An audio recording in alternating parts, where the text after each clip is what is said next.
ঝালকাঠির 2 আসনে ধানের শীষের প্রার্থীদের বেসরকারি বিজয় ঘোষণা। ঝালকাঠি থেকে মোহাম্মদ মোল্লা শাওনের প্রতিবেদনে দেখুন বিস্তারিত। ত্রয়োদশ জাতীয় সংসদ নির্বাচন 2026-এ ঝালকাঠির 2টি সংসদীয় আসনে ধানের শীষ প্রতীকের প্রার্থীরা বেসরকারিভাবে বিজয়ী হয়েছেন।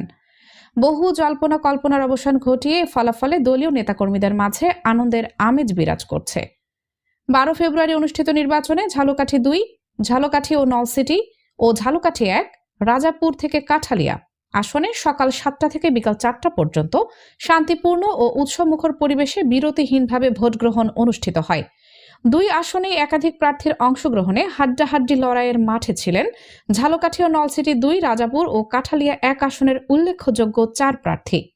এই আসনে মোট 90টি ভোট কেন্দ্র রয়েছে। প্রাপ্ত 13টি কেন্দ্রের ফলাফলে দেখা যায়, বিএনপি মনোনীত প্রার্থী রফিকুল ইসলাম জামাল ধানের শীষে ভোট পেয়েছেন 8,951টি। জামায়াত সমর্থিত প্রার্থী ফয়জুল হক দাঁড়িপাল্লায় পেয়েছেন 7,058 ভোট। রফিকুল ইসলাম জামাল পেয়েছেন 1,893 ভোটের ব্যবধানে বেসরকারিভাবে বিজয়ী হন।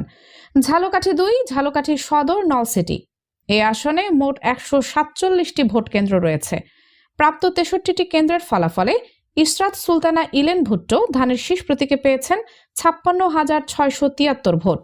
শেখ নিয়ামুল করিম দাঁড়িপাল্লায় ভোট পেয়েছেন 29,472টি ভোট। ইসরাত সুলতানা ইলেন ভুট্টো 27,201 ভোটের ব্যবধানে বেসরকারিভাবে বিজয়ী হন। ঝালকাঠি জেলার 2টি সংসদীয় আসনে মোট ভোটার সংখ্যা 5,94,004 জন।